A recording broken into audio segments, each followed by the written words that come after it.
But I kind of want to ask about that, Lynn, and if you guys can share as much as you can. We come from the hip hop culture. It is so important. Like, you wear this imaginary badge of honor that you write your own lyrics. No ghostwriters. Right. No ghostwriters whatsoever. And if you ever get found out, it's kind of over for you, especially 100%. at that level.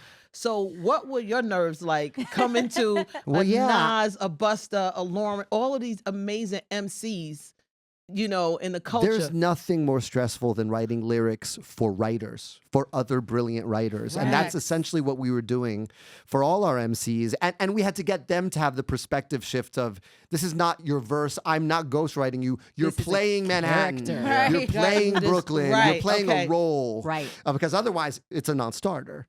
You know, I remember Cameron being like, but everyone else is doing the lyrics you wrote too, right? Like, he did not want to be caught out and be like the only one. I know, and Busta was just like, you realize this is the first time I have ever rhymed anyone else's lines. Yeah, but just imagine, imagine you're like going to play your little 16 for Nas, being like, and then you would sing these. And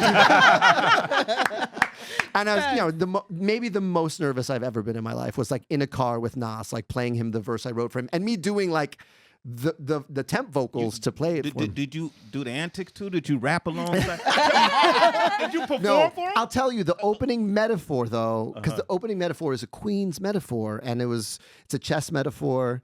Queen's Gambit, pawns out, control the center. And I went on Genius.com and like LexisNexis, has Nas ever used this in a rhyme before? Because if there's a Queen's metaphor, he's used it. And I couldn't find one. I mean, there might be a mixtape or something that he used it on. But anyway, I press play on the track and he hears Queen's Gambit. He goes, man.